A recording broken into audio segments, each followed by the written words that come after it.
probably good too. Or starting maybe 2007. Bob your legs. She's enlightened now, she doesn't really believe much. I watched the videos. Are we ready to start? Can you say your names so we know each other? Adrian. Shana. Richie. Victor. Cass. Megan. Rich. Margaret. Tim. Welcome. And that's Bob and Kat. Well, the usual old spiel. We say it again and again and again because when something might resonate, which it has done with quite a few of you now, and the recognition of your true nature, not what we've believed ourselves to be all these years, but a little bit of a breakthrough into the one reality, which is all there is. And as they say, the Mahavakya, I am that, well you are that already. So we often say here, start from the fact that you're already that, whether you know it or not. Because the search itself becomes the problem. If you're a seeker, it implies that there's something you've got to find, you've got to seek for. But when you know you are that and that is all there is, the search is over. But while you're continuing in the search, there's still a subtle belief that there's something you've got to get or become. We call ourselves human beings. If you believe in a God, you'll call the God the Supreme Being. What if you take that label human off and take the label Supreme? Anyone in this room who is not being right now, you reckon, I know I'm being. I am. You know that you are that beingness. And that applies to everything, you know that in nature. That's being a chair, that's being a carpet, that's being the tree, the flower, the sky, everything out there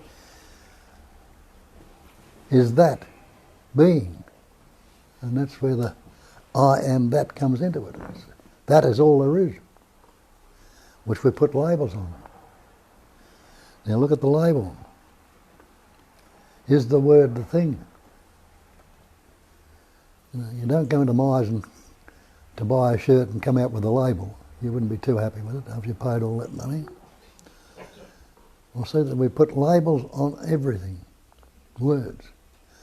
And doesn't it tell you in the Bible, in the beginning was the Word. The Word was with God, the Word was God. Now that's what all God is, a word, a label. All things were made by Him, by the Word. There was nothing made that was made without the Word. And that's what we've done. We put words or labels on all this manifestation. And taking the words to be the real. And see that, how that works in the beginning. What beginning do you know about?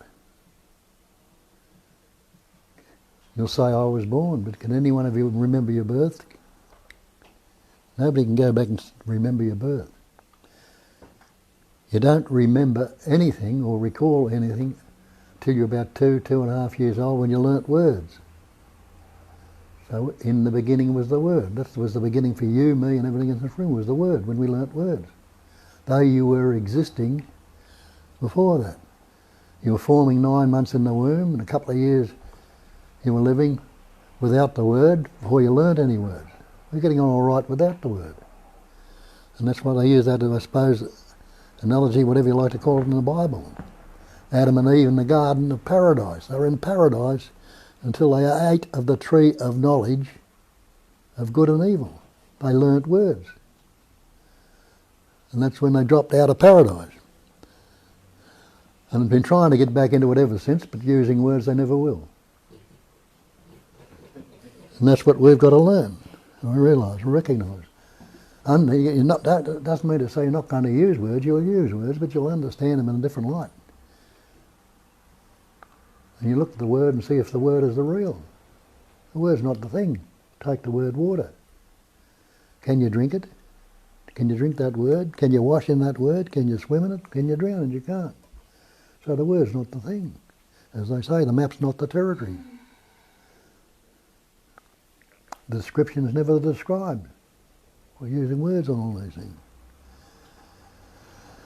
The word fire, does it burn your mouth if you speak it? It doesn't. You can't cook with it, you can't heat yourself with it, warm yourself with the word. So what are we doing? We've taken on this word I or me. But we believe that one is real. I am real. I am this body, I am this mind. And they're the labels we put on it, body, mind. But are you the body? We think the activities happen through this body, and we think that the body is doing it, taking those actions and feeling those feelings and tasting those tastes and touching. It's just the instrument in which it's all happening. And it couldn't happen if it wasn't for that life essence, or what I call intelligence energy, the activity of knowing coursing through it. That life essence which formed this pattern, 9 months in the womb, formed it from a couple of cells, microscopic particles. You can't see with the naked eye, the sperm and the ovum. Can't see them with the naked eye. Yet they were suffused with that intelligence. I use the term intelligence energy, but I don't use the term God, because I think you can get confused with that term. I think we all have been confused with that term.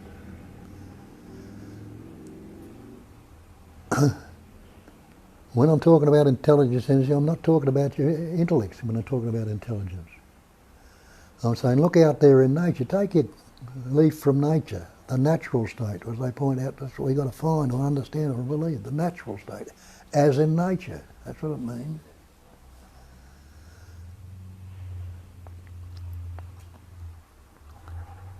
Have a look out there, and you'll see that galaxies are forming out there, planets are moving around, Earth moving around the sun, seasons coming and going, tides coming in and out, all happening in an intelligent way. It's not willy-nilly or accidentally.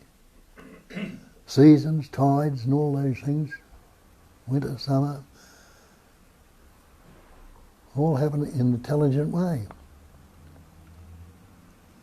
And these bodies, made trees, flowers and everything like that, pattern, shape and form in an intelligent manner. And it's that innate intelligence that's patterning, shaping and forming and everything. And what's energy? Any energy is an activity, a movement. And look at this manifestation again, you see it's constantly transient, it's constantly changing, it's not static. What it's appearing in, the space and the silence, the basis it appears in, the static, but the manifestation and appearance, and that's all it is, appearance. They call it Maya in Buddhism. A manifestation is Maya, it's illusion, and it's a phenomenal manifestation. Your dictionary definition of phenomenon is that which appears to be. In other words, it's all appearing, it's all seemingly so.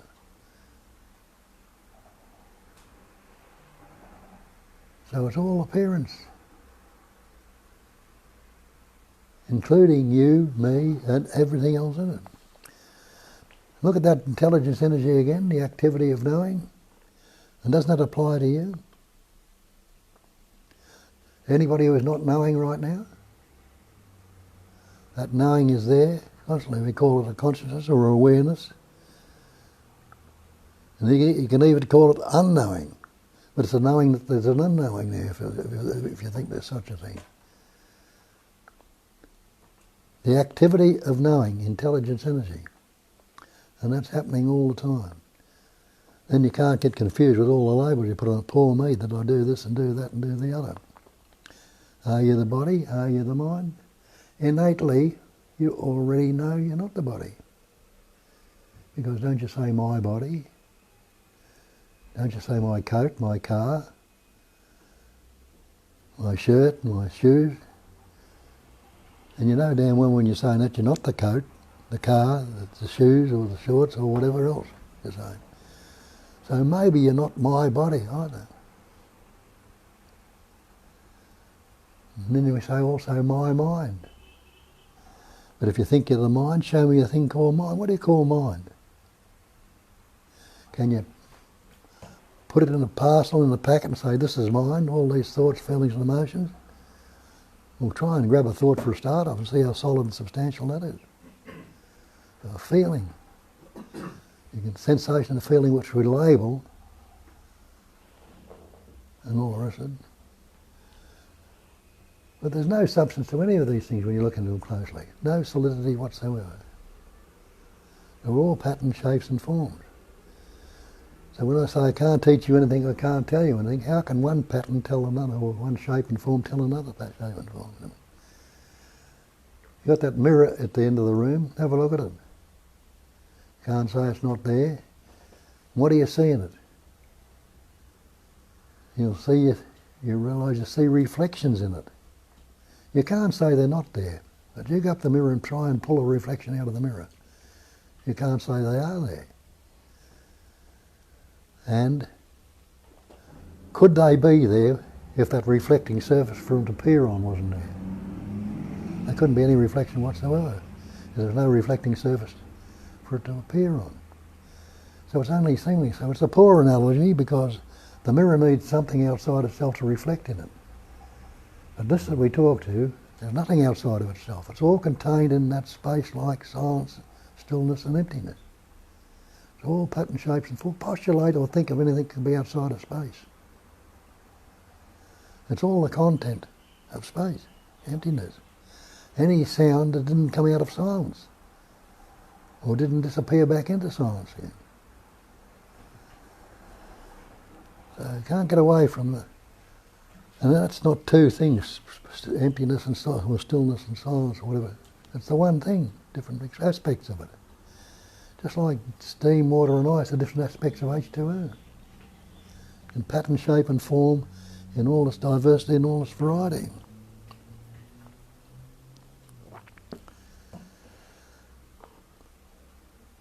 Pattern, shaping and forming, expressing in all this variety of manifestation. And the Buddha told you that a couple of thousand years ago when he said that emptiness is form.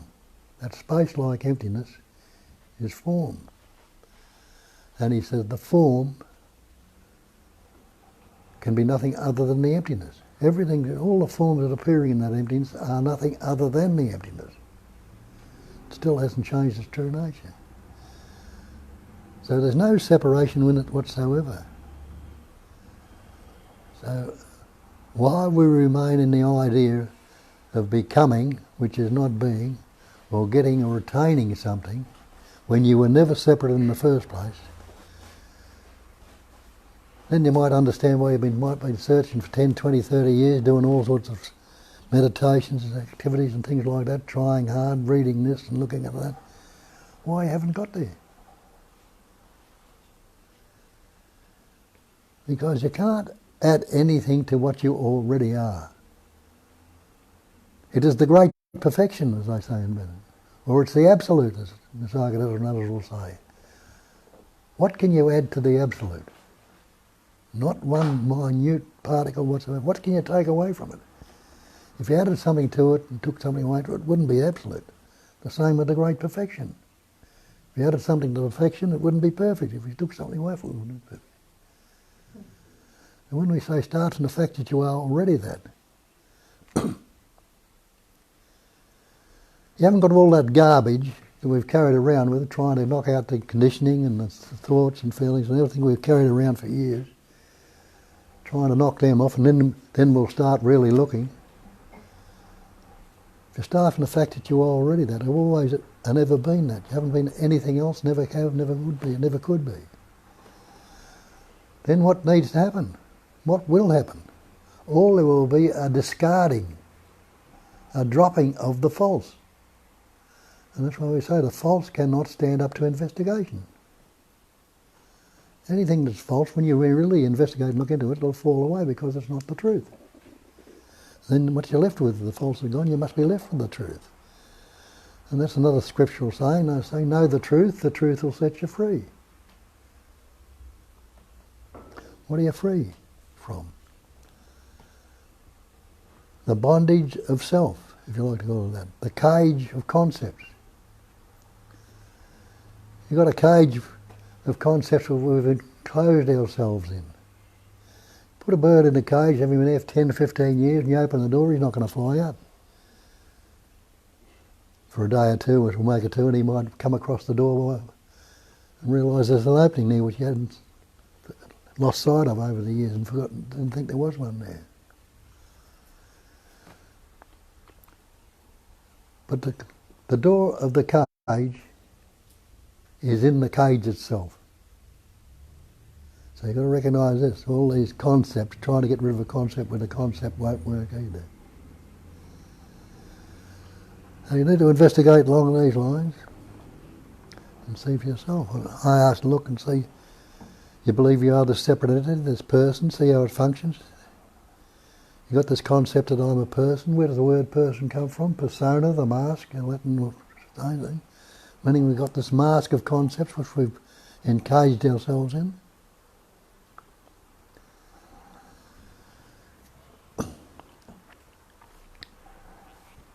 So what happens?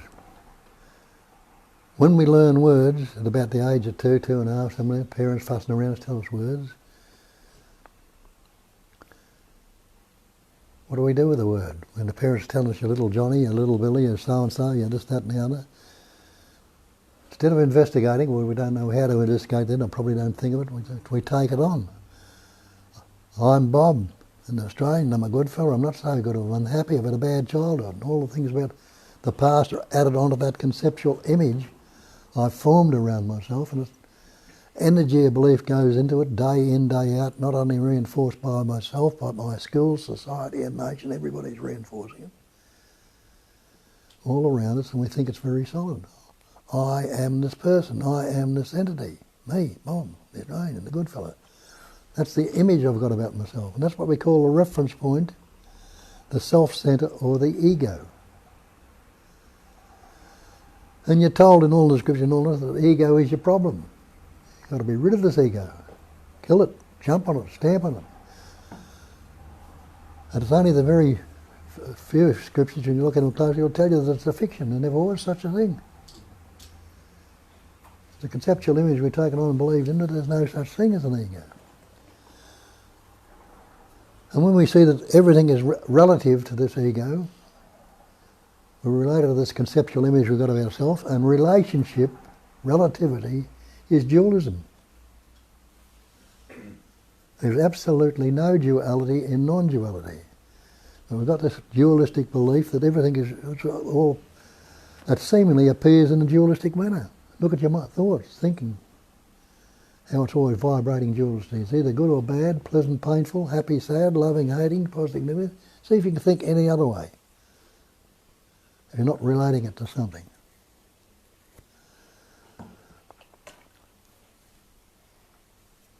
So if something comes up, and I've got this conceptual image that I relate to, something comes up and I like it. How do you know? Well, I've had this experience before, it's great. And we want to keep the things we like. We don't want them to go. We want to be in the liking all the time, the loving or the fear. Not realising it's a vibration, the moving pattern of energy is going to change, it's always going to change and vibrate in the pairs of opposites, the appearance, the manifestation. We don't want it to change, so what do? We resist it. We try to keep it there. By resisting it, fighting it. And don't you realise that resistance, any resistance you are in, you're in conflict? And doesn't the conflict make you uneasy, depressed, guilty, fearful, jealous, envy, all these psychological problems come up because of that conflict that goes on? Another word for that uneasiness is disease. So resistance, conflict and disease, that's our life. What happens the other way? Something comes up and I don't like it. Well, I'm not going to hang on to this one, I want to get rid of it, try to force it out, no matter, try to hang on to it, no matter how much you hang on to it, or try to. Being transient, it's going to change, it's going to move on, and see that in yourself. You mightn't realise, but you haven't got the same body you walked in this room with. There are cells dying in it right now, not one or two, but thousands of them, and being replaced. It's not the same body you had 5 years ago, or 10 years ago, or last week. So it's transient like everything else. But we think there is a seemingly static point in there, which the static point is the reality that hasn't changed. But we put the label me on it and think that I am that changeless reality. Well, the true I is, but not the personal I, the conceptual image we put upon it. I is just a vibration, actually the Om vibration. Vibrates as I, not a personal I. So something comes up and I don't like. So I don't want this one. So again, what do? Trying to get rid of it, I resist it again. Instead of resisting it when it's there, trying to keep it there, now the resistance is happening in the opposite way. Again, conflict and disease. So you see where all your psychological suffering comes from. This psychological suffering goes on because of this constant fight that's going on within us. I like it, I don't like it, I'm fearful, anxious, or all happening, we relate it to this believed in me, the conceptual image. So wouldn't it be imperative that we have a look and see if this image, this conceptual image I've got, me, is true or not? Well, how would you do that? Well, so look at it this way. Everybody is seeing right now and everybody is hearing right now. Isn't that a fact? It's a fact, isn't it? You're seeing right now and you're hearing. When you opened your eyes this morning, did you say, now I'm going to start seeing? Now I'm going to start hearing? You didn't. The seeing was there immediately. You didn't have to say, I'm going to start seeing. And the hearing was there. If somebody called you loudly in deep sleep, you'd have heard it, woken up. So it's not far away, that seeing and hearing. But we think that seeing has changed. But when you look into it and investigate, you'll see it's the same seeing you had yesterday, last week, last year, and far back as you can remember. It's the same seeing. It doesn't change. But the content has changed. And the content has constantly changed, just like in this manifestation. The same thing's applying. The space hasn't changed, which is all appearing in, but the content is constantly changing.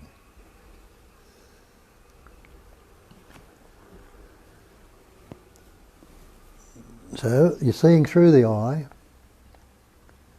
and you're hearing through the ear. But does your eye say, I see? We say, I didn't know. Does your eye tell you I see?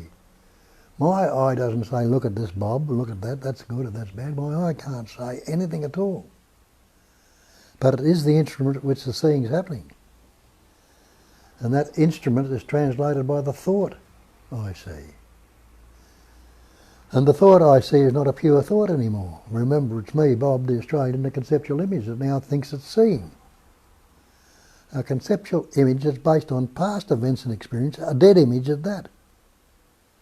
And that's what you are when you're relating with me. We're relating to the dead image all the time.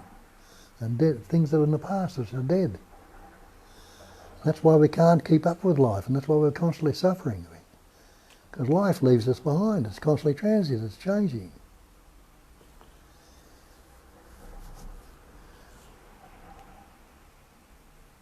So I relate to this dead image, I like it. And the things we don't like, we resist. And we resist the good from going away. And that resistance brings about the fear, the anxiety, the stress, the guilt, the shame, remorse and unhappiness. All come about because of that resistance, relating to the me. If it doesn't fit the me, we resist it. Instead of leaving everything as it is, which they tell us in the sutras, leave things as is. What is means unaltered, unmodified, uncorrected.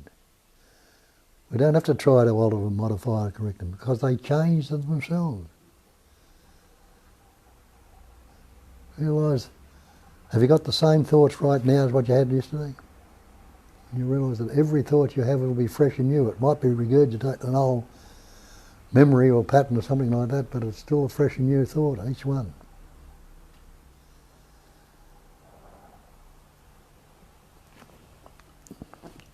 So the seeing and the hearing are happening. Thought comes up, I see.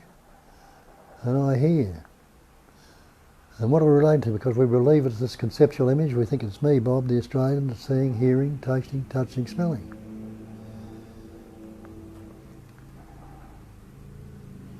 But have a look at that. Can the thought I see actually see? You're saying I see, but can that thought I see see? Close your eyes, look around the room and see if you can, what you can see with the thought. You can't see any of the things in the room with a thought, with the eyes closed. You can picture them, things in your mind, so they'd just be mental images. But the actual seeing, all you're seeing when your eyes close is the darkness behind the lids. The same with the hearing. Put your hands over your ears and see what you can hear with a thought. The thought I hear is not your hearing. And you see that. The thought I see can't see. The thought I hear can't hear. The thought I am aware can't be your awareness. Anybody unaware right now? And you realise you've been...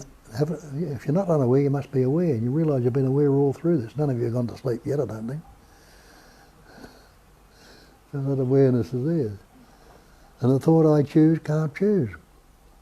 We think we choose our thoughts. We've taken on the belief I can choose my thoughts. We know what I'm going to do next. But if you could choose your thoughts, anybody choose to be unhappy, miserable, depressed, guilty, fearful, anxious? You realise, no, I don't choose that, and I don't want it half the time. Jealous or envious, and you don't want them. You don't want to be angry, unhappy. So the thought I choose can't choose. So this thought up entity that you're relating to, and believe it's so wonderful, hasn't got any power whatsoever or any independent nature. It's not doing your breathing, your hearing, your tasting, touching, smelling, you know. That's all happening spontaneously, naturally and effortlessly by that same intelligence energy that's rolling the earth around the sun right now. It's imploding and exploding planets with stars out there, bringing about tsunamis, volcanoes and everything else. The seasons, the tides are coming out, it's breathing and beating your heart. It's the same essence that's doing everything. And if it's not separate, you must only and ever be that. So just don't mouth the words when you say, I am that in future. Take it for what it is, what it really means. I am that totality. I am that one essence. I don't have to put these concepts on it even, to name it so. There is nothing separate and apart from that which I am. That's what we point to and ask you to look at and see for yourself, because nobody is ever going to give it. You've got all these different things and the things. You're going to go around, hit you on the head with a bunch of peacock feathers, or press you between the eyes, or do this or do that. You're going to get it. You can't get what you already are. If you can take the blinkers off, or break down the cage and see the cage as a fiction, and be, you are already that pure being. That's how they put it in Hinduism, Sat-Chit-Ananda, being, knowing, or loving to be, or awareness of being is bliss, or have an affectionate awareness of being. And have a look at that. It's a beautiful definition of consciousness here. Yeah. Always arguing whether consciousness comes first or awareness comes first. But consciousness means an existence. An existence. And you're all existing right now. Fully aware, that's the awareness. That it exists. Anyone unaware of their existence right now, that's the consciousness in which other things appear in pattern, shape and form. But that full awareness that you exist, you can't negate. Try it and see. Well, got any questions or arguments or doubts about it? Not much use just sitting there without asking questions, investigating, or tell us what you've understood of it. There's different ways it can be expressed down through the ages, has been. and it's reality, but there's a lot of false ways too. So see it, question it, bring it out. You might say something that somebody else will resonate with and recognise. But there's not much use coming here if you don't want to hear anything or do anything, or just sit quiet.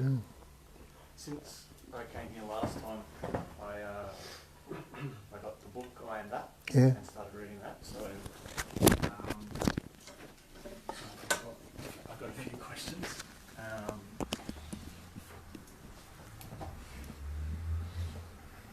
So you've just used a lot of words, and I've just read a lot of words in that book, and they seem to be pointing to something that's beyond words. He talks about, or uses the word desire in the sense of, I think,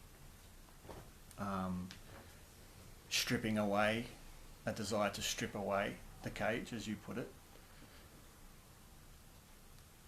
Where's action in this process? Like, I see that to sit in silence, he talks about, you talk, I think others talk about sit in silence and watch, and just watch what is. But what I'm interested in, or like, where does action come in this? Like, I don't know if I just sit there, just have some food and have a shelter over my head. Well, eating the food would be action, wouldn't it? Yeah, I suppose that's just to survive and not die, like for the physical body to maintain itself. But why did I come here today? Like, why am I going to do anything? Yeah. Well, that's it. Why does the earth roll around the sun? Why do the seasons come and go? You see, it's the same thing. Fine. What's breathing you right now? How did you come into existence with it? With the sperm and the ovum coming together. They didn't come together, and that cell doubled and redoubled, formed the little embryo, which formed the body, which formed you right now, and the life essence that is in it is an activity. That breath you just took, that's an action. You breathe in, what do you breathe? You breathe the chi, the prana, the life essence into you, and you breathe it out. And when they say let the thoughts ride on the breath, that's another way. And we don't. We hang on to the thoughts, let the thoughts go. Every thought is fresh and new. And when you say, another way of putting your breathing in, you say, I inspire. People have inspiration with thoughts and words coming in on it, and they respire or expire, breathe out. But most of them keep the thoughts there and hang on to them. What happens if you let the thought ride on the breath and go out? And you read the next thought will be fresh in you, the next activity will be. You won't be relating to the dead past all the time. There's no thought fixed in your head. We think it is. I can see the separateness from the body and the thoughts and the feelings. But what is the mind? There's no such thing as mind. Show me a thing called mind. All mind is thinking. Now thinking is conceptualism. But there's no such thing as mind, shall you? Mind is just a concept. A concept's a mental construct. Can you give it any substance or any reality? Is something solid, substantial? Mind, we call it my mind. Where? What? Do we need to use though? Like it's a process. You need to use the thought or the word to move to a pointing, like a pointer, like a word's a pointer to something that is beyond the word. Yes, you can utilise my thoughts. That's what they're there for, to be utilised. But we don't. Thoughts utilise us. Yeah,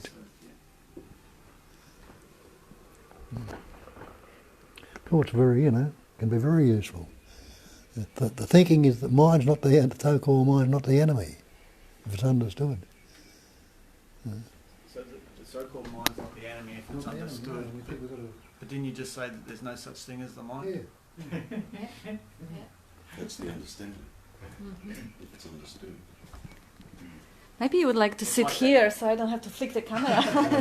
Please, just for a time being. And I'll get you to hold this one. So much easier. And we won't lose the words when. Oh. So is that the same as what you said about the ego, that's a false construct, and that we spend our time trying to get rid of something that doesn't exist? Yeah. And is it the same as what you mean about the mind as well? Like it's... Yeah, well, when you look into it, there's no creator, no creation, and no creature. You and I are creatures, and all these things are creatures, creatures, but they're not so. They're all Maya, as they say, manifestation. Phenomenal. Buddhists will tell you it's Maya or an illusion, and it's a phenomenal manifestation. Your dictionary definition of phenomena is that which appears to be. It's only seemingly so. All this, like the reflections in the mirror, they're appearing on the mirror, aren't they? You can't say they're not there, they can't say they are there, but investigate them, go up and grab them. What do you grab? Just grab the mirror. So when you break this down and see for yourself, what do? You just go to that empty space. But then that's where that, for me, what comes up is if I'm sitting in this space, like in sitting practice, in meditation, just watching whatever unfolds, why do I get up out of the chair? Like, why do I even do anything? Like, well, it makes you do it, doesn't it? Why not? What makes me do it? For the life itself.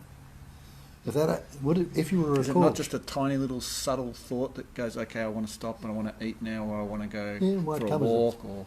What might come up as a thought, it might not. You might do spontaneously jump up. If I dropped a snake at your feet right now, would you say that's a snake? You'd up and off.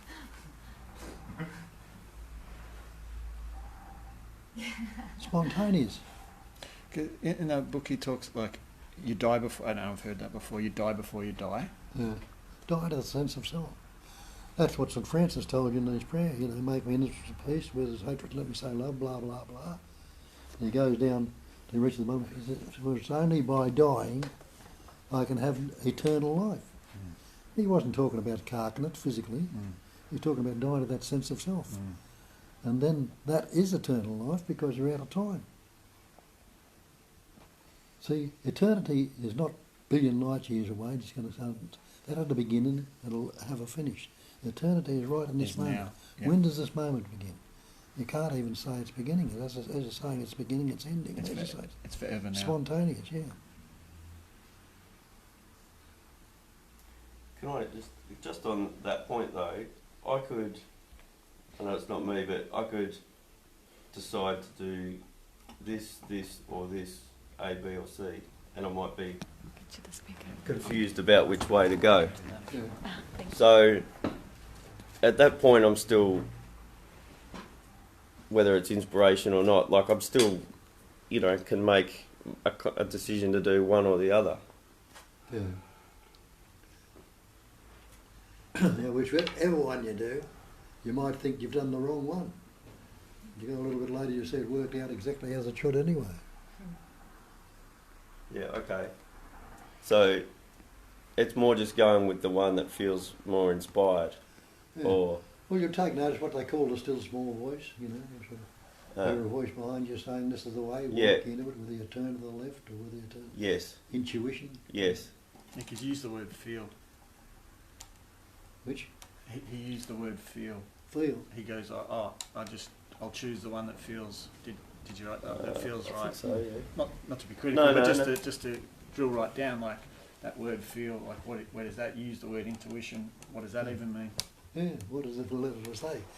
What does any word mean? When you come to it? Yeah. But it does. It happens. Happening is happening.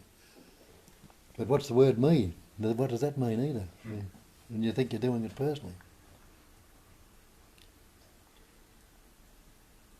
And then I read that it's a brilliant book of the questioning and answers and the questions that come up to it. And one of the persons that came and visited him said, "There you are, smoking." Yeah.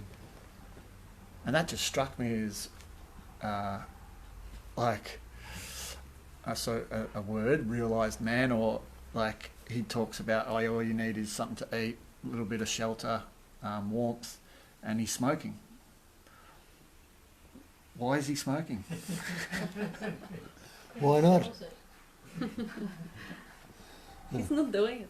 It's Yeah, a that's habit. but that's what he says to the person. He doesn't answer that. He just says, "Who do you see that's smoking?" But my question is like, why would a realised man have a habit? Why would he need anything?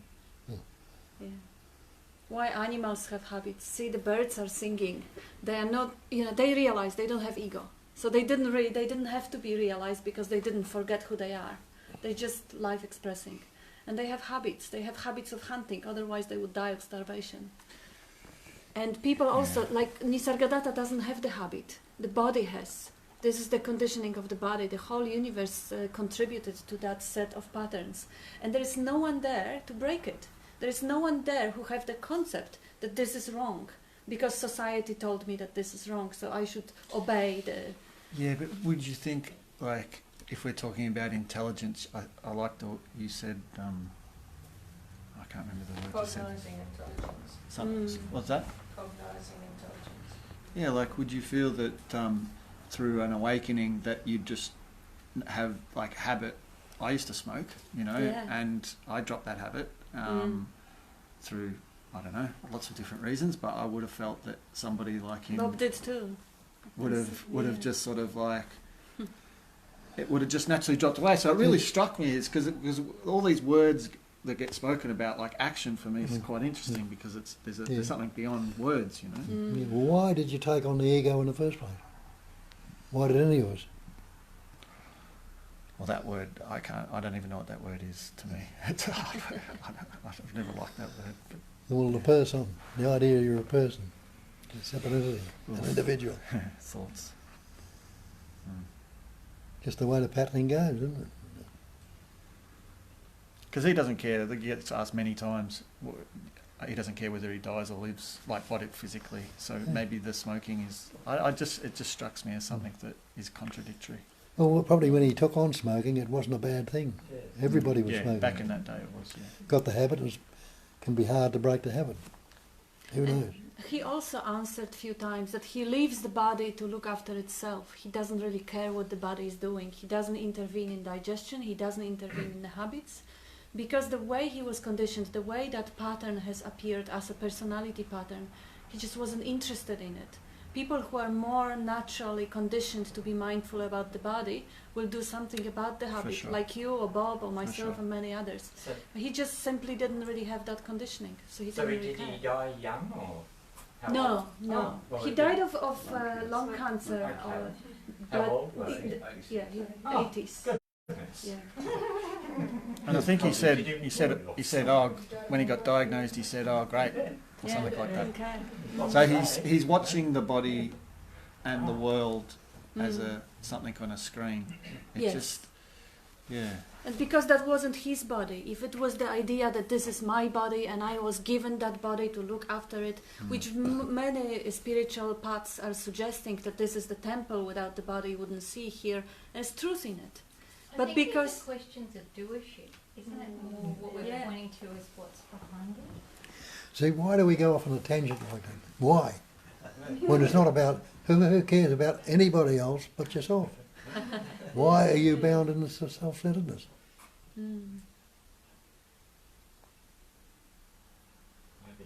Why label the perfection? Because he just, as he said, he's just a mouthpiece through which the truth comes through. If you want to listen to it, you can. But you don't. And I think that's actually a wonderful thing that thanks Nisargadatta for not quitting smoking. I mean, he didn't have any saying because he wasn't a doer. But it actually takes off the idea that many people have, that once you see through the illusion of the self, the consciousness is seeing through illusion of the self, you naturally right away become holy and superior, morally clean and good. Suddenly the whole conditioning of the life will disappear and vanish, and something new that society dictated as holy or saint will appear in place. That's nonsense. That's totally unreasonable to think. So having persons seeing that the ego is a fiction and having a habits of getting irritable or angry or liking this type of meal or this type of music, it doesn't really do anything. So that's why when Bob says you are already that, You don't have to quit smoking to become that. You don't have to become holy to be that. You don't have to be morally superior. You may have the tendency to hurt people less when you are happy and you're not hurting. Because usually hurt people hurt people. Yeah, I suppose that's a worldly Yeah. thing, but maybe going to the, if I'm Doership. right, doership, you spoke about, like, why eat or why You don't do it. take a tobacco. So he's that disconnected that it's almost automatic. Yeah. He isn't even disconnected. He's not there.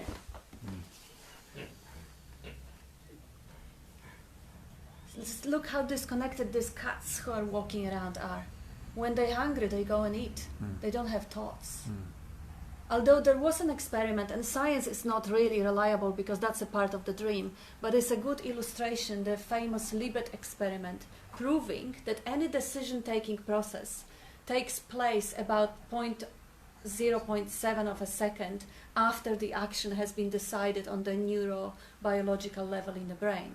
Which means that if you decide to do something, body is already doing it, and the thought, the commentary catches up later and say, "Oh, I decided." Yeah, I work in that area. Like, depending on what you experience, definitely.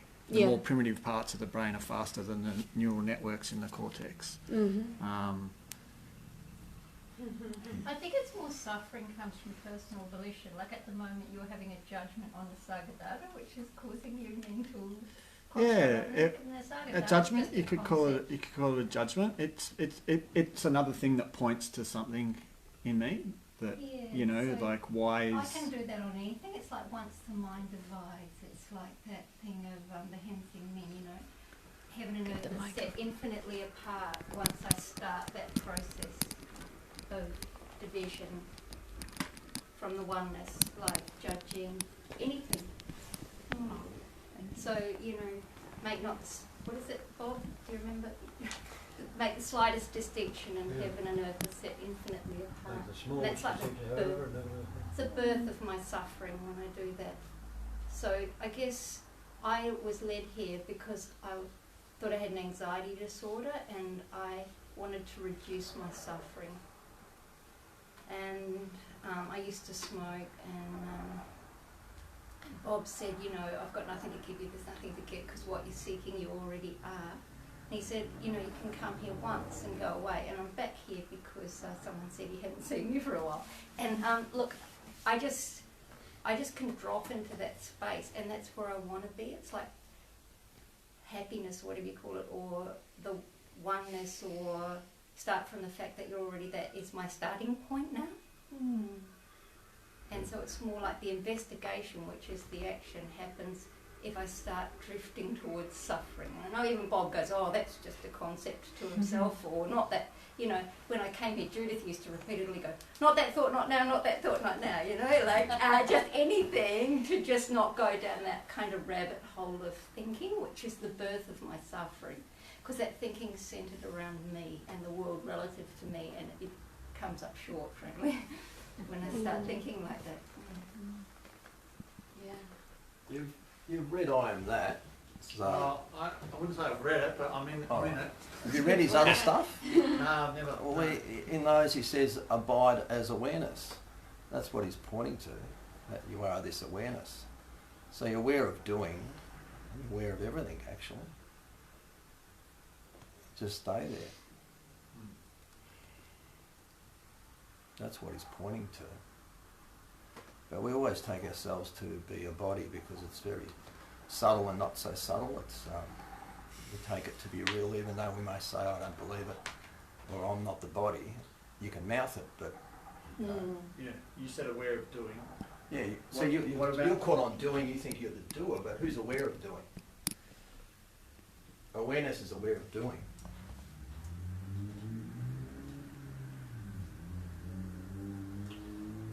Yeah, okay, awareness is aware of doing, but if what is doing? There's just another thing happening, another appearance. Doing, seeing, hearing, tasting, touching, smelling, all these are an activity, movement of energy.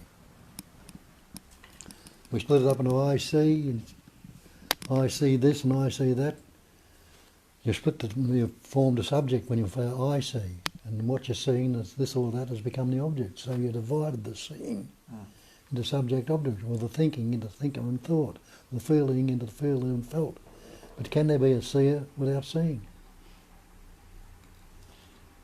Yeah, it's like that. I was reading Krishna Dasi, who's talking about the observer. You're not the observer, or you're not the observer or the observed. No. So that just leaves observe. Observing. And that's what's happening right now. You're observing it, whether you know it or not. Seeing or Without observing. the memory and Yeah. the stories,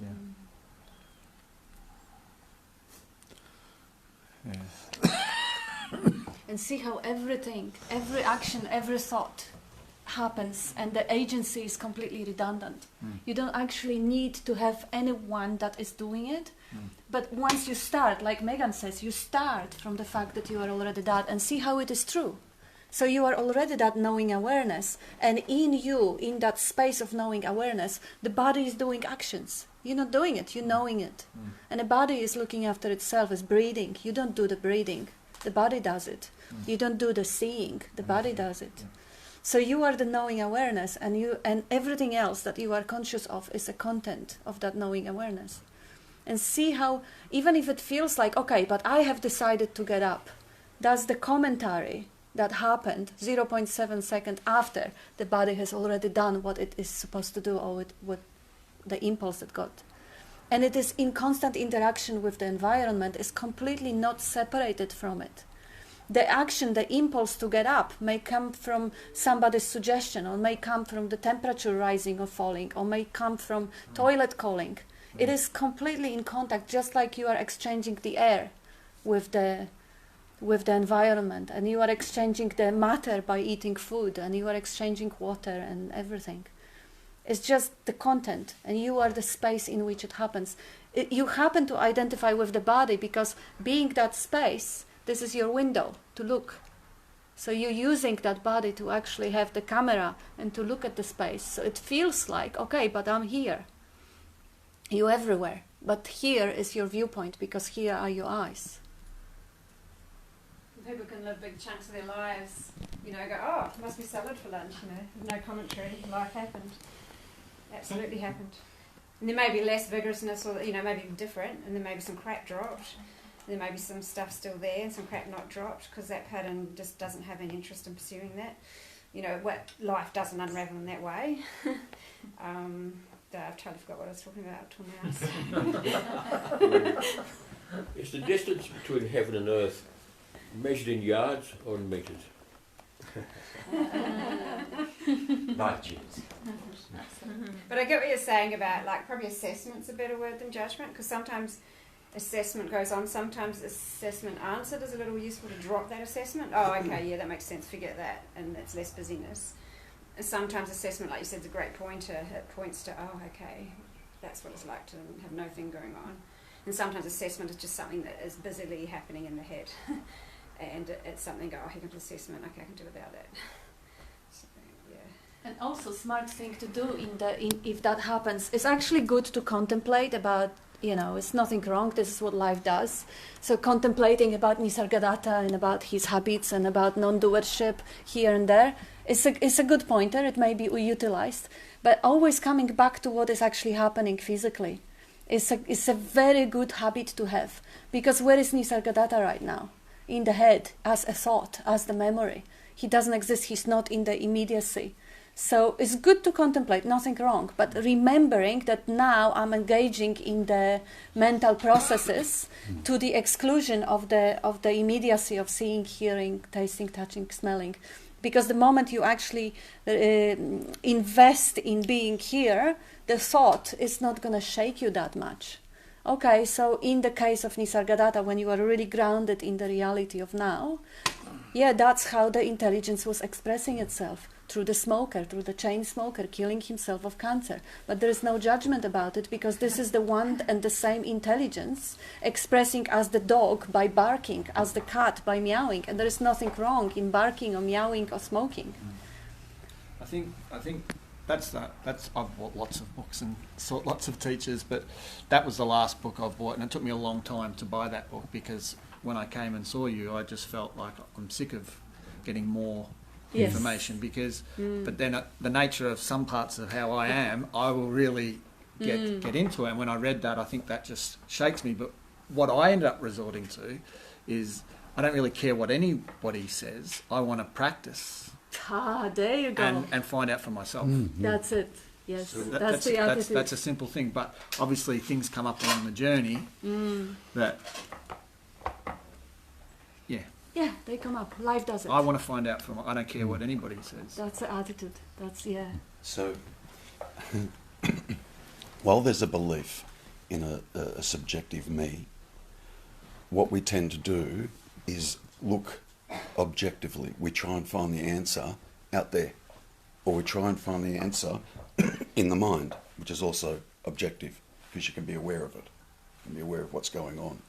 So whilst we're operating from that sense of meanness, we believe that there's a doer there, choosing to do this or choosing to do that, or whatever the case may be.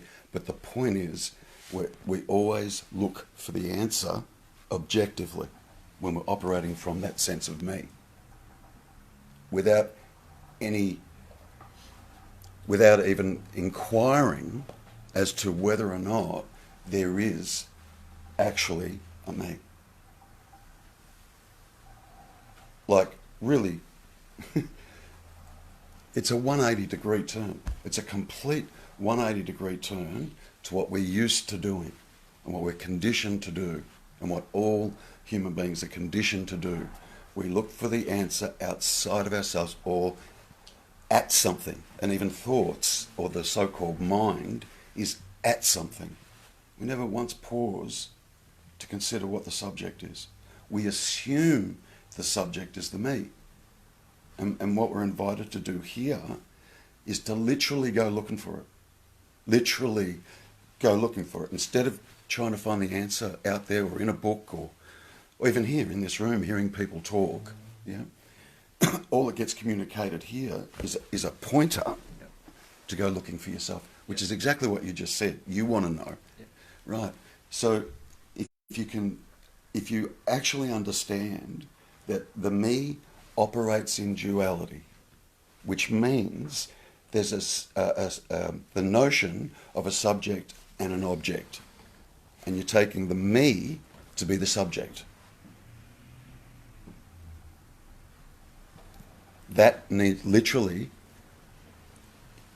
there's got to be more interest in the subject instead of the objective. Is there really a me here? Nisargadatta says it, Bob says it, there's lots of teachers out there that say the me doesn't exist. It's a complete fabrication, it's a complete illusion. It's not actually a thing. It's not, there's nothing solid about it. But until we go looking for ourselves to discover that, we're just going to continue to operate like, yep, there's a me here, and I'm going to keep looking for the answers in books or in talks or in my head. I'll try and work it out in my head without pausing. Like literally just, in my experience, I got so tired of looking for the answer out there. So I was smashed because I just kept looking for years. I came into this in 85. For years. I mean decades, looking. And I just, in the end, and it doesn't have to be this way, but this is how it was for me, I was just exhausted. Absolutely smashed. And I just kept coming up with, I got to a point where I didn't want to listen to anybody. I've heard it all. I believed there isn't anything any teacher or any book could say to me they hadn't already looked at and considered. However, I still felt like me was here. Still felt like me was here.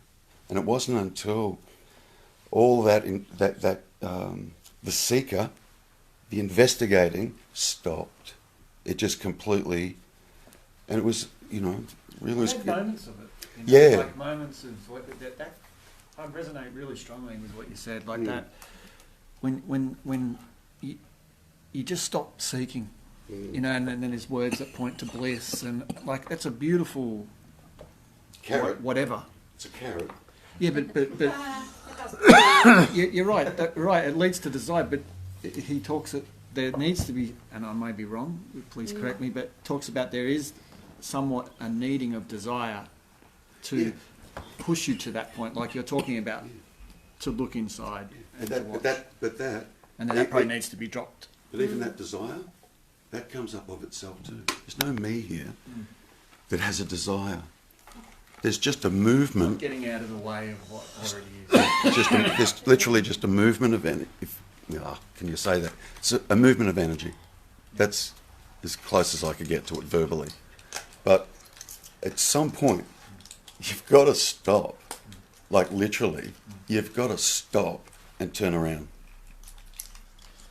And I think that's why, for me, that stopping brings up certain questions around action.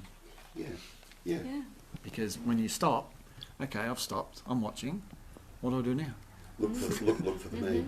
Yeah. Look for the me. Look for the For the subjective me. questioner, the one who actually has the questions, the one who has doubts, because that's the one who, that's the conceptual image. Because see, when they say that there is no me, and people feel that I'm still here, I'm still present. Like I had this conversation, I think she's with us today, a friend from America who was speaking to her husband, and she asking him investigation questions, somebody at the door, saying that, can you find the me who has the desire, or can you find the me that is actually here now? And he looked within and he honestly says, yes. And she says, bullshit, there is no me. Everybody says there is no me. How can you say yes? And I say, darling, the guy is honest. He doesn't want to please you. He actually looked within and he found that he exists. There is a sense of presence. Like Bob says, consciousness aware of its own existence. There is existence. There is a sense of presence. There is no point denying it. If I say there is no me, I don't mean that there is no sense of presence. Correct. The sense of presence never goes away. It's always there, it's undeniable, and that's the only thing that is real. But the me, we usually put the border on it. The me is within my skin, or is a little bit outside if I believe in aura or other stuff. But the me is here, but not there. The me has limitations. And how do we know about these limitations? Because we were told. We were given a name. We look at the mirror. For the functionality, cats are also recognizing their, other cats. They don't miss or mix themselves with other creatures. The appearance as a forms is a wonderful appearance. But now, knowing the truth about it, you perceive the separate forms, but you don't identify as one. So the presence is there, but that presence doesn't end when the eyes or the gaze ends. Like there is still presence even though there is a limit to horizon that I'm seeing right now, and the hearing. But the presence is the whole space, filtered as space of seeing, hearing, tasting, not just the body. But usually when the question comes up, it is about me. Like in my case, this whole spiritual search was to find the enlightenment of freedom from the suffering for me. I didn't care if anybody, of course, part of the search was to help others. Why? Because then they will recognize me.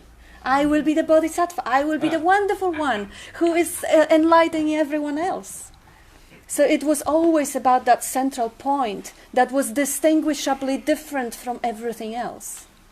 So who is that one who wants to know the answers to the questions? Who is that one who wants to wake up from suffering? Who is that one who wants to serve or help others? Because if there is someone separate from the others, there is the one that needs to be looked at. And maybe you will see it that this is just a thought. And when you don't think that thought, that entity is gone. When we first get exposed to this teaching, non-duality, we spend a long time, we spend a long time coming to understand what we're not. A long time. I think that's what I take out of the whole book. Yep. So he points to that. all we can talk about is what we're not, what we are. We Right. can't talk about what we are. Right. So Yeah. so that's what happens. We spend a long time doing that. Yeah. Until eventually we've got that sussed. Yeah. I know what I'm not. Yeah. Like I know what I'm not, but I'm still here. What the fuck? Now what? Like really? Now what? What? Like where do I go? What do I do? You know. And I knew that there was, you know, I couldn't go anywhere. I couldn't do any. Like you know. So you. Oh. Yeah. So a long time investigating what you're not, until eventually the real seeking starts, or the real looking starts. Watching. That's when that's really, you know, when you'll go seeking for the me when you've exhausted it intellectually. I'm not that, I'm not that, I'm not, or this, yeah? When that gets absolutely exhausted and me still feels like it's sitting here, you'll go looking. You know? And what I discovered was that what seemed to give me the illusion that me was here and substantial and solid was because the last thing, in my experience, I don't know for anyone else, but in my experience, absolute last thing that the me was hanging on to was the sense of presence. It hijacks it. It says it's my sense of presence. And the sense of presence is real. Everything else that the me has claimed ownership of and hung on to, total illusion, complete fabrication. But right at that very, very end, the last thing was that's what I discovered. The last thing was hanging on to, that sense of presence. That's why it feels substantial. That's why it feels real. It identifies with the sense of presence and says, that's mine. It's my seeing, it's my hearing, it's my tasting, touching, smelling, blah, blah, blah, blah. So we believe, we come from the standpoint that I comes first. Then there's presence, and then there's awareness. It's the complete reverse. It's the absolute complete reverse. But you don't know that until you actually look. So in terms of what to do, I think from the book I Am That, he talks about earnestness, and I find that seemingly helpful. Yeah. So it's like the earnestness of my investigation. That's really where to direct any energy to. Is am I you know what I mean? Like if I feel there's something to do, have a bit of a look. You know, have a look. Oh, that's just rubbish. You know, that's not. There's no me. You know, Bob said that, or you know, that's more where I direct the energy.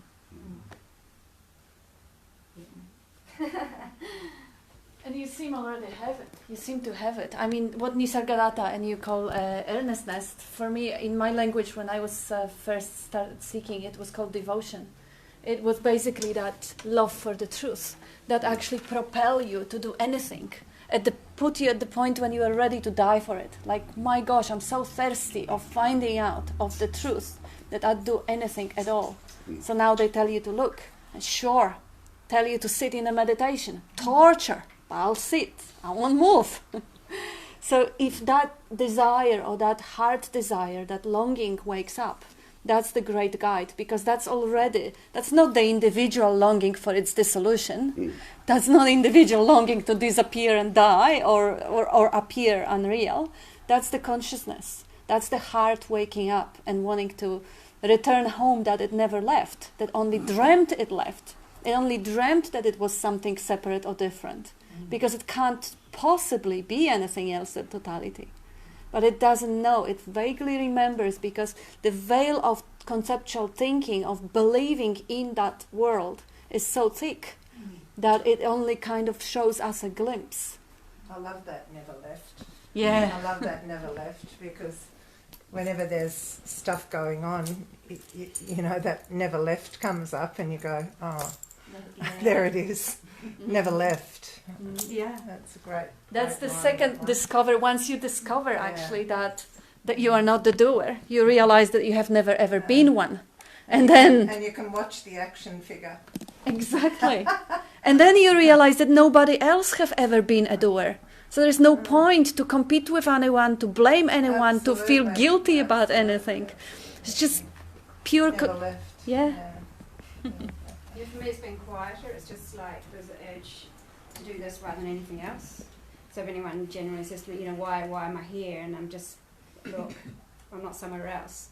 So the sort of, kind of what you said, going to I am that was the point of the work best for me. So somebody said, put on the coat of I am that as if you are already that. So to me that was like a full stop. Okay, so there's nothing, no location, nothing there. And for me, the head just comes back, you know, every second, in and out. Sometimes that can be observed. So 99% of the time there's still eye bubble. But the I am that is pure, and it just comes in maybe hundreds of times a day, maybe twice in 5 hours. But because it's so in and out, and a lot of it's observed here, there's not a disbelief, or there's not even adoption of any kind of beliefs about this. It's just, there's a certain aspect of me, like free will means nothing to me, and I don't think it ever really has. Goals have never meant anything to me, and I think it's just because whenever anyone talks about anything, I just see such an expanse of the unknown, so that this little mechanism can't see, like the tiny tips of the icebergs are taken. This is a moral, and it's just a few tips that's come up here, and there's a few different tips that come up over there, and yet there's an entire iceberg, and how can't people see that, you know? And it's just utterly so full of stuff we don't even know. How the heck are we driving that, you know? Yeah. It's just utterly meaningless to me. Like free will is utterly meaningless to me. So generally for people that's their last thing to go. For me it's like kind of never really was there. But a ton of defence mechanism of some other kind of psychological stuff. It's just always coming in and then sometimes there'll be discomfort, like, oh, damn, is that still happening? I don't like it, it feels uncomfortable, you know, sort of thing. And for me, what was helpful recently was there's Ken Wilber's done a Buddha at the gas pump, where he says back in the day everyone thought enlightenment, that clears away all the psychology, it clears away all the, you know, the blocks and even like limited worldviews. But but now they sort of have adopted, you know, they have a sort of theory of waking up, which is no thing moments, or abided ones, long ones, like a bunch of people in this room have. There's growing up, which is the blocks dropping, the psychological stuff just going. So for me, that stops the stuff coming in. There's more space, more back to the space. And then there's, so there's cleaning up, and then there's growing up, which is just look at spiral dynamics for that. It's just worldviews get bigger and bigger and bigger, and people can see a little bit further than the other person. But someone might wake up and their worldview is red bopping on the head. So, you know, they go back to little me, and they are just like aggressive. And people are getting very confused about these, you know, awake people. Really, they're having awake chunks. And, you know, other times where there are reactions happening in the manifestation. So that just helps stew less in the head. It is a bit more clear, and then you can just get on with, you know, seeing what's there when the space is disappearing. Bob, how do you see through the separate self? How do you see through the idea of a separate self? You go back into memory and try to Go back into memory.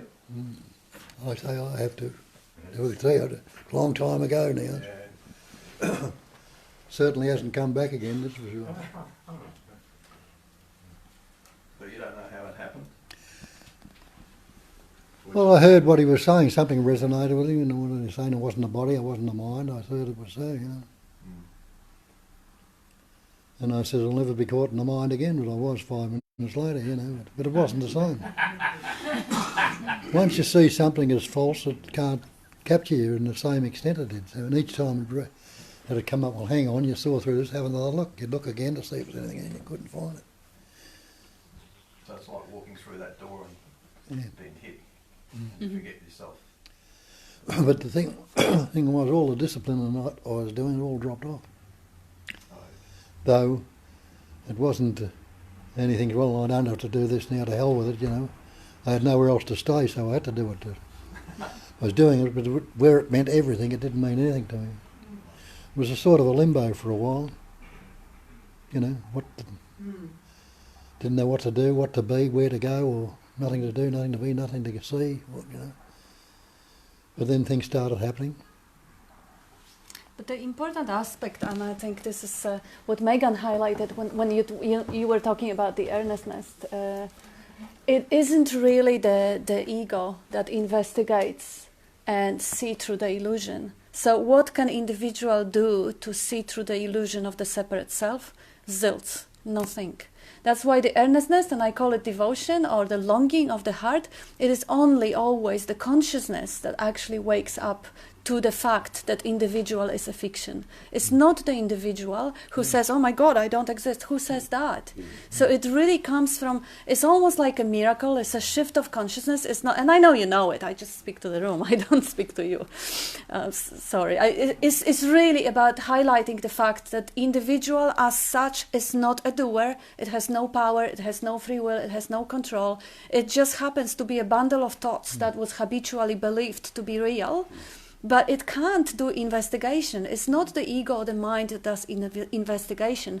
When Bob is inviting people to look deeper, to look for themselves or look within, or he is basically speaking to the I am that I am, to the consciousness, to something that is beyond words. He is radiating, inviting frequency that are to open up that heart, wanting to see beyond the conceptual veil of thinking. So it is really heart-to-heart talk. And when that heart wakes up that longing, this is where the glimpses come in the gaps between the thoughts or in the gaps between the thinking. Like Tony was saying, you know, things comes in and out. Just the selfing bubble, you called it eye bubble. Mm-hmm. It comes up just like the sounds are coming up. Here, the bird is singing now, oh, quiet. The bird is singing again, quiet. Oh, the I thought comes, quiet. Another I thought, quiet. So it isn't really, it is the moment of quietness when there is a glimpse, there is a sun shining through the clouds. It's not the I thought doing anything about finding out its reality, because the I thought is the one that is hiding it. The I thought is the cloud that is actually... I love the analogy of the railway station. When you realise you're a railway station, you don't get on the trains that come in and out. Oh, that's a good one. Yeah. You're just the railway station, and so you see the train. You see the trains going in and out, in and out, in and out, just like, you know, you see the clouds in the sky. So you realise you're the railway station, and that's, or you don't realise it, you cognise it, that you're the railway station. And so when the trains come, the trains go, including the train that's called Me train. You just see it. You just see it. Yeah. One day the railway station goes, oh. No, the railway doesn't. The railway station. It's non-conceptual. Doesn't have words. That's what I mean. It's just aha moment drops and the space is recognised. Yeah. So, yeah, I love that analogy. So you just let the trains come and the trains go. And beautiful. Yeah. Really good. Yeah. So anything that's happening is just spontaneous, like experiences, isn't it? It's just nothing to do with content. you. No, that's to do with me. Yeah, Nothing to do with the conception. but it feels like it's. I know there's no me, but energetically, it feels like there's a path or a plan of some. Oh, without having that A story. Yeah. story. We love them. But it feels energetically that it's moving in a certain. Because we believe them. That's why it feels this way. It's because we've always identified with the me that has a plan. No, but I'm not. No, it's. I realise there's no me, but it's more at the consciousness is heading in a direction. There's no me to wake up. There is absolutely no me that's going to wake up and get this. Oh. But I think he's talking about the tendency or something. I realise I feel like I'm in awareness now. Like there is no me there. Yep. That's dropped away. Okay, so what's there? It's just awareness. Great. Sit there. And it doesn't move, because what is moving is the tendency, the story, the weather is moving, clouds, but the awareness is still. It doesn't move. Okay. Do you want to say something, Bob? Did you want to say something? Well, nothing's ever happened. Yeah. That's right, basically it. And could anything be observed or known without that awareness? No. So it's prior or primary. It's first. The railway station. Yeah. It's first. Still. Yeah. So even when you inquire, even the notion of who or what is it that's aware of these thoughts? Yeah. Surely it's me that's aware of the thoughts. So even that thought that, is there a plan happening? Like that's That's the bullet, trap. that's the story. Yes, when you're sitting there without thinking about it, you didn't have that feeling of No. direction. So if you're the railway station, then the thoughts are the trains. Yes, Yes. yes, exactly. And experience. They're very subtle. Every Though. It feels thought. like it's a spiritual Every type thought. Yes. question, but it's still Yeah. A Yeah. movement, a movement compared against the past. it's like, this must be an inspired. Yeah, so it's the me trying to claim it. That's its habit. That's its habit. But yeah. And when when they're really high and noble, that's the biggest danger. Mm. I'm growing up. I'm getting better. Yeah. I'm getting more spiritual, more compassionate, than more them. loving. Yeah. And the tendencies, even like tendency, the body is aging. Yeah, it is.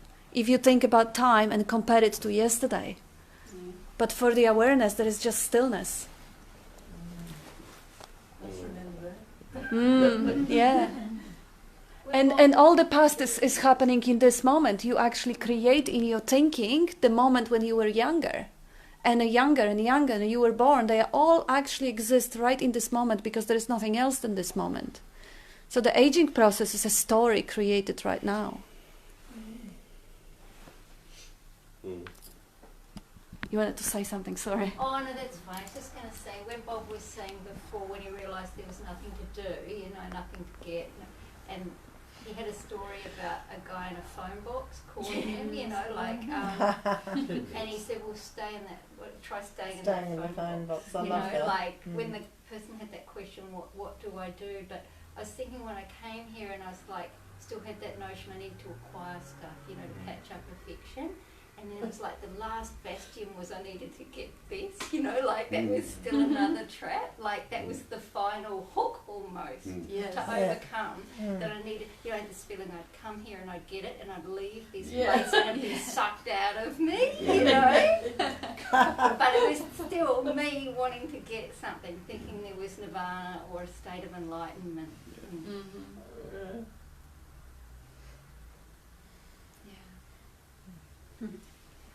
But once you see it, you're free from it. Now you can see that me wanting to become or gather or accumulate or whatever as a movement. Now you are the stillness, you are the space. And that me grasping, grabbing, wanting is just a movement. Just like every thought is a vibration of energy. Every form is vibrations a little bit faster, the atoms vibrating a little faster. So we kind of take them as a matter because of the equipment, the way it is set up. But it's all just the content, different vibrations of the sound, of the light, of microwaves, other waves, and the stillness that I am is unmoving. It doesn't get anything. You can't add anything to it. You can't take away anything. It's just changing. You are the screen, and the content is changing. And it's nothing wrong with falling in love with the content, because the content is also who you are. It's totality. Ultimately, everything is one. So the static aspect, which is the screen or the space, and the dynamic aspect, which is a vibration or dance of forms, is one, is also me. So Nisargadatta says, when I'm nothing, this is wisdom. I'm nothing, I'm space, I'm screen. When I'm everything, this is love. I'm also a manifestation or expression of that nothing. Because everything else is also nothing. The vibrations are only illusion, the flickering mirage, they all rainbows. But they also the expression of that stillness, that space, emptiness is form. So falling in love with content is what Nisargadatta says, when I understand everything is nothing and I am nothing, then I am everything, and I love it. That's when the joy of life comes in. When Tony, when you were saying that you observe things popping up in and out of existence, pyramids pop in and out of existence a little bit longer than I thought, but they're still popping in and out of existence. In the ultimate scale of timelessness, they pop out in and out of the existence of my awareness. Nisargadatta has visited the awareness today. But, right now he may not be there. Things pop in and out of awareness, of attention. And that's just the flickering of the appearance. it's like when someone asks and you look, there's absolutely no memory ever of the planning of that thing that popped up, you know. So, yeah, it's just never ever there. I've never ever had a memory of what caused that thing to pop up. And I've never ever come across a memory's never occurred when someone asked me to look of something causing something else. It's just never ever showed up. And that's all I can say.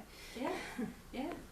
And the dream character, when you're asleep at night, laying on the bed and you're dreaming and your character is in that dream, okay, could that dream character ever know what it's like to wake up from the dream? No. This is what's happening right now. Yeah. It's a dreamed character trying to work out what it is, and it wants to wake up. Or it wants to name it. And it never can. Claim It never can. No. Yeah, what wakes up from the dream character. And its habit is to name it and claim it. So that's how it works. Naming and claiming. It's like a clunky machine, really. Good, it stirred up some good stuff today. Yeah. Time's caught up with us. Oh, does it? Oh, did it? Yeah. Yeah. Thanks, Bob. Yeah, thank you. Thank you, everyone. They're going to